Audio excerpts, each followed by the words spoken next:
What's up, fight fans? Thank you once again for coming through. Much appreciated. Remember, hit that subscribe button if you're new to the channel. If you're not new to the channel and watch another video, thank you very much. Alright, so I haven't filmed for a few days, as you guys know, and there seems to be a lot of whispers about the potential, and I'm going to say that word carefully, the potential fight between Amir Khan and Kell Brook.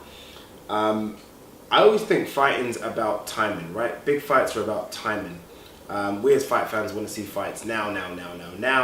And promoters and managers and trainers and TV execs, they look at it very differently, especially TV execs. They look at when can we maximize the profit for this potential massive fight.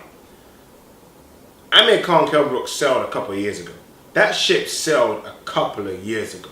Both have been soundly beaten, one by GGG and Spence, the other one by Canelo, which was a vicious knockout. I still think that is probably the knockout of the year.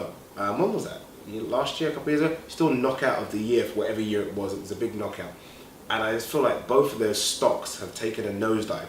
I think Kell Brook's a bit better off than Amir Khan, but not much. And to say it's a big fight now, as Eddie Hearn has been talking up, as Kell Brook has been saying, as Amir Khan kind of have said, is BS. It's BS and it's promoter BS on both parts. It no longer is a big fight. Will it still do well?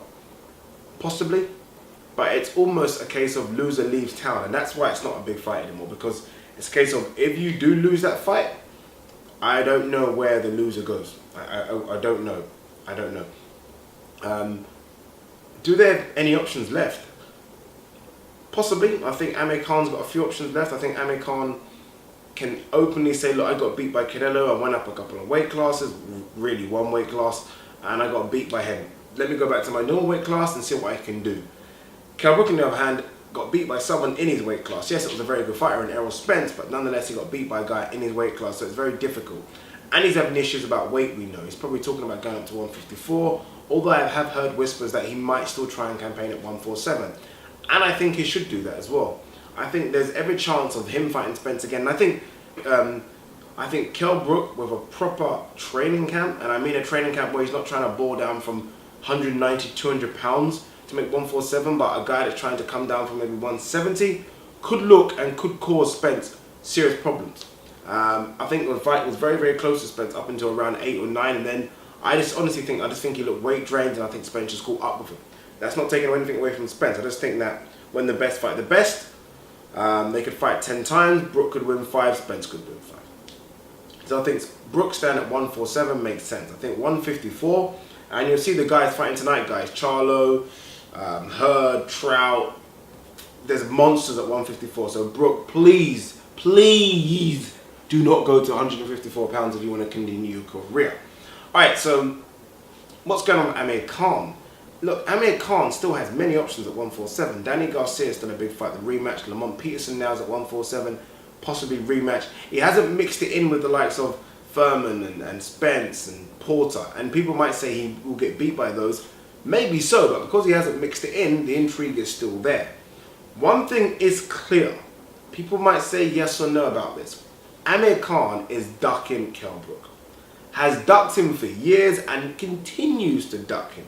First it was a case of I don't want to give him a payday because I don't like him. Then it's a case of I'll work with him or I will fight him, but he needs to leave his promoter Eddie Hearn. Then it was a case of he needs to have a belt. He got that belt after beating Sean Porter. Then it's a case of, well, I don't really want to fight. Make your mind up, Amir Khan. What's the excuse going to be next?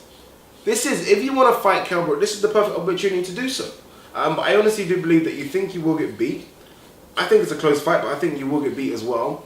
And I think if you get beat by another British fighter, I think you think that's it. And I think it almost comes down to an ego thing with you right now. There's absolutely no reason for you not to fight Kell Brook. It's an easy fight to make. Eddie Hearn would make it just like that. And although it shouldn't be, it's the pay-per-view fight in the UK. It shouldn't be, I don't think. 2 guys coming off lost records, 2 guys not world champions anymore, 2 guys probably not past their prime, but it is a pay-per-view fight, so you make decent money for it. Or you can go to America and, I guess, risk rolling the dice against, like I said, Danny Garcia or Lamont Peterson or some of the other killers in 147. I think the option's right there to fight Kell Brook. I don't really necessarily like the fight right now anymore, but I would tune in, I would watch it. But I think this fight isn't happening. This isn't happening for one reason. That one reason is Amir Khan. I'm not quite sure what money's been offered to him, but I remember when Eddie Hearn talked about this fight a couple of years ago, he did say that he offered Amir Khan $5 million, which was more than what he got paid for Canelo. I don't know if that's true or not, but it won't be $5 million anymore. That's the problem. It'll probably be half of that right now. And I don't think Amir Khan's ego can take that. At the time, he was the bigger star of the two. Is he the bigger star now? I'm not sure. I think his stock has nosedived. I'm ranting a bit. I just think Khan is ducking. If you think Khan is ducking, thumbs up. If not, thumbs down. Thumbs down will obviously be Khan fans. Thumbs up will be Brook fans. I've been there before. I know what it is.